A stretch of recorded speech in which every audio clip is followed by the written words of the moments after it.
What is going on YouTube? My name's Andreas and welcome back to Mana and Motherboards. So we just had the new ladder season and the first ladder season of the new Reign of the Warlock expansion for Diablo 2 Resurrected, and that started on the past Friday. It is now the Monday, so basically we've had about 3 days of this new ladder reset, new ladder season for Diablo 2 Resurrected. And in those 3 days, I am in the middle of hell now with my Warlock. I think it's almost quite obvious that we are playing Warlock because that is the whole reason and theme of the new expansion. And I just wanted to give you a bit of a guided playthrough, a bit of a sort of tips and tricks, and just some insight into the build that I have been playing for this ladder reset. So I started out now as the fire skill warlock, the fire warlock, and if we just quickly go over the skill tree, what I have done, I'm currently level 70, and what I've done is just max out all of these 3 fire skills. So that is Ring of Fire, Flame Wave, and Apocalypse. Now basically how you will spec your skills and how you will do them as you play through. As you can see, Ring of Fire is a level 6 skill, which means you can't do it from level 1 as you are progressing in Act 1. So I just used my wand that you start with, which gives you 1 to Miasma Bolt, and I basically used that and my Summon Goatman with Demonic Mastery for the first 3 levels or so. I didn't put any points into Miasma Bolt. I just sort of used weapons, used melee attacks, used my Goatman, and just wait until I could get level 6, because I didn't want to waste a respec on putting points into Miasma Bolt and then later only starting to put into the fire tree and then using a respec from Akara for that. So I just waited until level 6, which takes really quickly and doesn't require you to have any crazy gear or anything like that. And then once you get to level 6, Ring of Fire is such a powerful skill. So if I quickly show you here, Ring of Fire does such great AoE, I mean even fair enough single target damage, and you just really power through the beginning using Ring of Fire. I mean, if you have decent faster cast rate like I do now, it is a bit more impressive, but even before then it's a really powerful leveling skill, and it just decimates everything, turns them all to ashes. So Ring of Fire will get you through normal so quickly, and as you unlock the next skills at level 18 and 30, you just put points into those, and basically once you have unlocked Apocalypse will be your main damaging skill, with Flame Wave sort of supplementing and supporting it. So you will use Apocalypse and then Flame Wave, and because the fire tree is only 60 points of points to max out all of your fire skills and their synergies, that leaves you with about 40 points to use elsewhere in the other skill trees. And I think that 1 point into Sigil Lethargy, I mean, you first of all need points in all the sigils to get to Apocalypse, but using Sigil Lethargy is a really powerful tool, and that is the sigil that I use 90% of the time whilst playing. You can use these as you are leveling through normal, but for me, Lethargy just works to hold monsters in place and reduce their speed and just get them to take more damage. So basically you are going to want to max out your fire tree, as I have just mentioned. Then if we look into Eldritch, I put a point into Blade Warp, so as you're leveling through normal, you will be putting points, just 1 point in each of these skills till you get Blade Warp.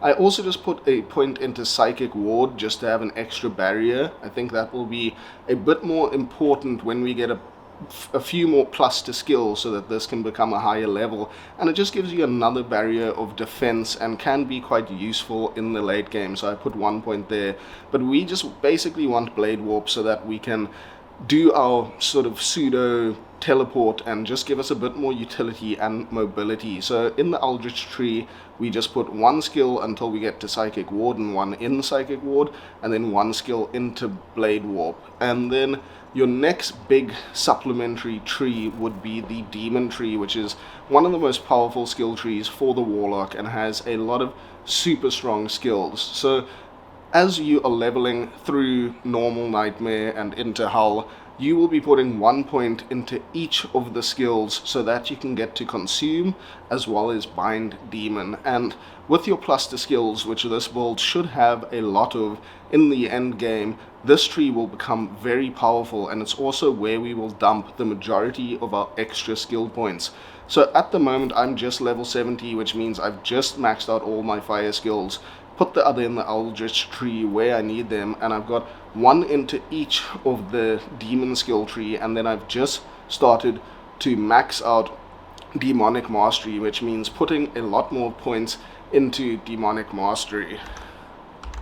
Now, demonic mastery, what's great about it is with more points into it and with our plus skills, it allows us to have more demons active at the same time. So at the moment, as you can see, it says max demons 1, and what I do for that is use my bind demon, and eventually once I've got 10 points, so in 4 more levels or finding better gear, I will then be able to consume one of my tainted, which will then give me more fire damage as well as minus to enemy fire resistance, which is a really powerful tool for this build.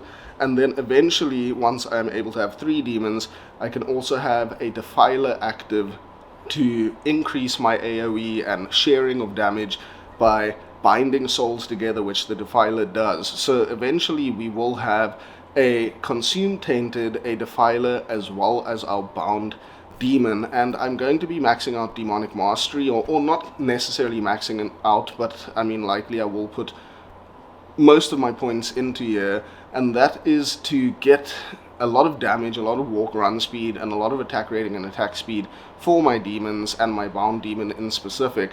And then next I will probably max out either consume or bind demon. I'm sort of 50-50 between the two. If I max out bind demon, it will make binding a demon easier to get the stats and sort of skills that I want the demon to have. So for instance, conviction aura as well as a good curse. But if I put more into consume, I will get more walk run speed and max life. And if you have a demon that's good and you don't need to re-bind one and get one all the time if you're not dying or anything like that in the late and end game, then you don't really need that many more points into this. So it's kind of between consume, buffing myself up a bit extra, or bind demon. So I'm tossing it up, but it's definitely sort of most of my points into demonic mastery and then the rest into either of these. And right now I'm maybe leaning towards bind demon, but we'll see when we get there, and I will update this.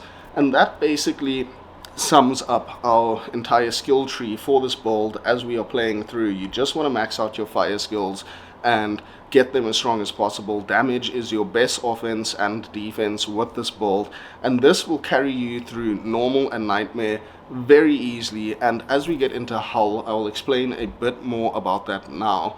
So first up, let's just quickly have a look at the stats. As you can see, I put 156 into strength because I do have options of respecs later on, and I want to be able to use a spirit shield soon. So I just made sure that I had 156 strength to be able to carry that spirit monarch, and then the rest have all gone into vitality. So I have about 1,000 life now, and it's basically that cookie cutter template of as much strength as you need for your gear and the rest into vitality. So moving on from the stats into the items, as you are progressing through normal, you can either choose to play by yourself. It is the ladder reset and the start of the ladder season, so there aren't many rush games available. So you can either choose to go at it yourself, which is a very viable option and very easy through normal, because this build is very powerful with your Ring of Fire and your fire skills in general. or you can find a group in the lobby and go for like a players 8 group and run through normal. I think both have their pros and cons. It depends on the sort of skill and the group that you can find, but either way you should be able to dispatch with normal very quickly. And once you get to the end of normal, I would recommend doing bail runs until about level 40, just to make the nightmare experience a bit faster, having those extra skill points in your level 30 skills that you've now reached through beating normal. So doing bail runs until 40 I think is definitely a good idea, and it also gives you a chance to maybe find a couple of items and some gear that can prepare you better for nightmare. Then once you get to nightmare, I think a group is the way to go, but you also should have a little bit of gear and a little bit of skills that will definitely help your playthrough and likely be faster than your normal playthrough, because your character is now a bit stronger. So normal, really your gear is not that important, and towards the end of normal and getting into nightmare, you can start making some low-level rune words that can really make a difference. So the first one we're going to have a look at here is Leaf. So what you can do is go to Akara in Act 1 normal, just go in and out of town, refreshing her stock of gear, and then buying yourself a 2-socketed staff. You don't need to have any sork skills or anything on there, just a normal white 2-socketed staff. Find a tier and a roll, which you will get the roll from your quest in Act 5, and a tier you should be able to find very easily. You can do the contest in normal Act 1 to get that tier if you don't have one.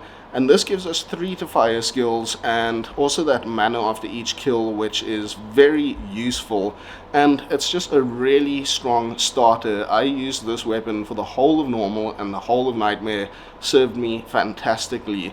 Your other option at the end of Act 1, or the end of normal, is to make yourself a spirit sword. So you get 1 less skill, but you do get the faster cast rate, the faster hit recovery, the extra vite, the extra mana, and it's just, in my opinion, you lose that 1 skill that Leaf gives you, but you gain a lot in other sorts of utility that Spirit has to offer. So making yourself a Spirit, you can find yourself a 4-socketed crystal sword in Cows in Nightmare, or you can even find just the sword itself without the sockets in normal Cows. So that's another option to do after you beat normal, is Cow runs and bail. And then you can make yourself a spirit by socketing a 4-socketed crystal sword, or what is the other one now? Not a battle sword. I can't remember the other sword now. But basically you can socket that with Lazuk and get yourself a spirit. Then that is required level 25. So any time between 25 and level 40, if you can make a bit of time to get this, that would be fantastic. The runes you can find in Nightmare to get the arm rune from Countess, but other than that, the rest you should be able to get pretty easily. So Law Helm, again a level 27 item, is 1 to all skills, which for this build, all skills is sort of the number 1 priority stat that you are looking for. It also gives you that mana after each kill that you lost by changing to Spirit from the Leaf. And it also gives you 30 lightning res, which is a very important resistance to have. Then at the end of normal, you can also make yourself an Ancient's Pledge with the runes that you get from your quest in Act 5 normal. And this is just great for your resistances when you are going into Nightmare and going into Hell. It also has that 10% of damage taken goes to mana, which for a mana-hungry caster like the Fire Warlock is very important and very welcome.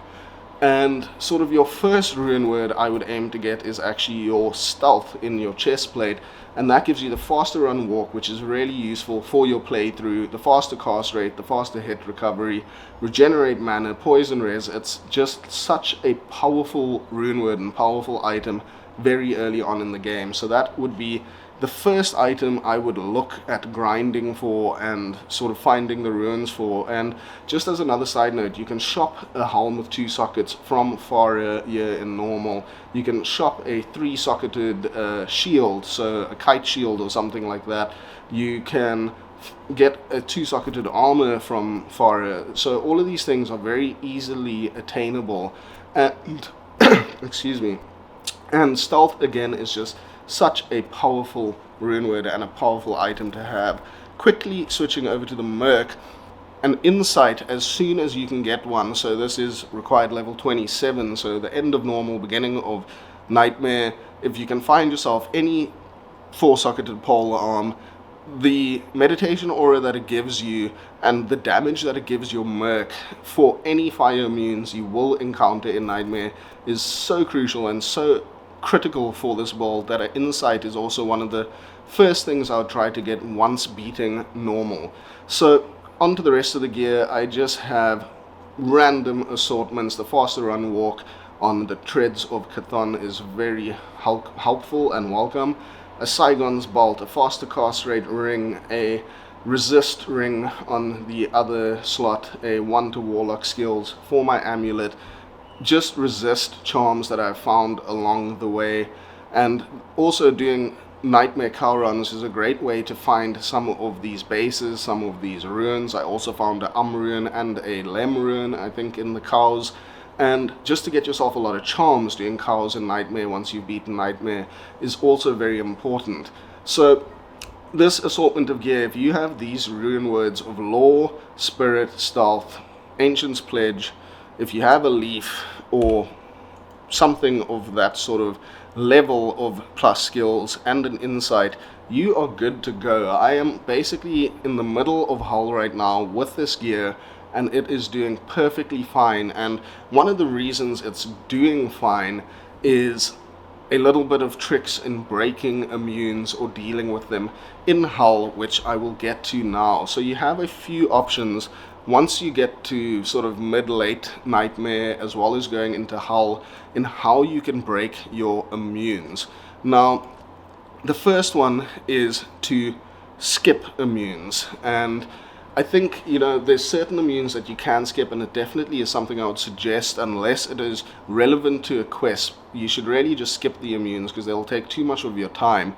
And if skipping an immune isn't an option, your next best option is letting your Merc and your Demon deal with that immune. So whether that's the first wave of Bale or anything else, you let your Merc and your Bound Demon deal with the immune. And your third option is finding, for instance, Hephaestus the Armorer in all the difficulties and in Nightmare, where you will get him in order to progress through Hull.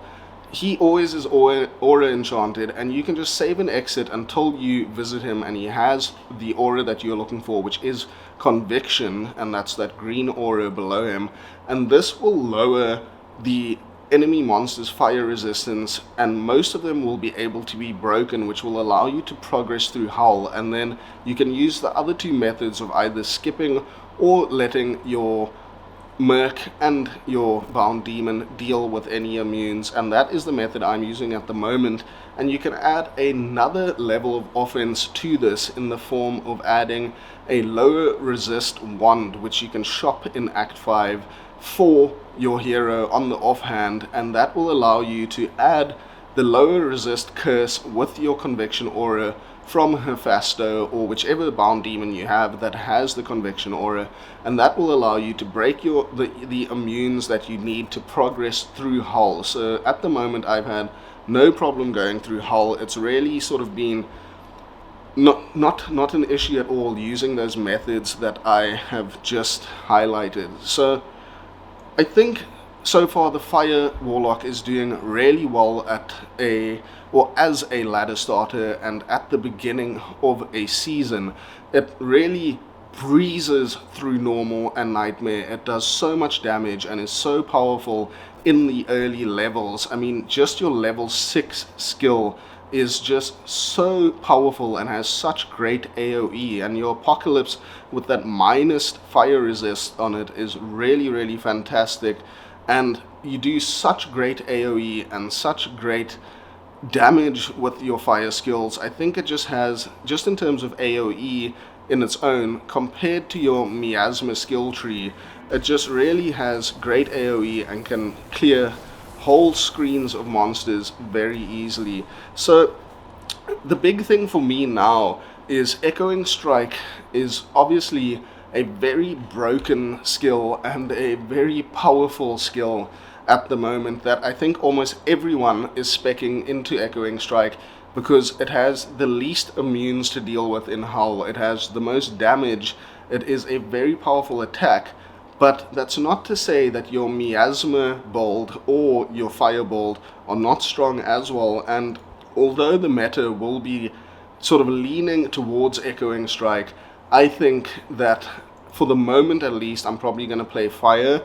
Yes, it's a bit off meta, but I honestly can't decide. I think ultimately Miasma would be my favorite to play and to build and spec towards. I think a void weapon and some of those other new items would be very cool with Miasma. I mean, even Flickering Flame and Phoenix and all those other highly expensive things for the Firebolt will also be fantastic. But I think for a budget character, Echoing Strike will be so powerful, but I don't know if I'm going to do it. I would love to hear your guys' opinions on whether you are going to play Echoing Strike, or you're going to play Fire or Miasma, or maybe even a full Demon Summoner build. But I don't know which direction I'm going to go now, but I can say that the Fire Tree and the Fire Bolt for the Warlock is a very good option for your playthrough and your start of the ladder. I could highly recommend it, and with very minimal gear. I mean, like I said, if you look at my gear now, to play through Hull with this level of gear is not easy for a lot of characters, and the Warlock being able to bind a demon and getting that conviction aura really frees up your ability to use a single elemental build throughout Hull, and I'm really enjoying this playstyle and this build at the moment, using your Sigil Lethargy to slow monsters, laying your Apocalypse on top of it, and shooting your waves of fire through as you go. It's just a really awesome build, and I hope this sort of helped you if you are looking at what build you'd like to do as a starter for the new season, and maybe if you didn't know how to do a couple things with the mechanics in order to progress through the game in the season and into the end game. So I hope you enjoyed it, and if you haven't already, please consider subscribing to the channel. Any likes, views, shares, all that good stuff is always very much appreciated, and we'll catch you again soon for some more Mana and Motherboards. Cheers!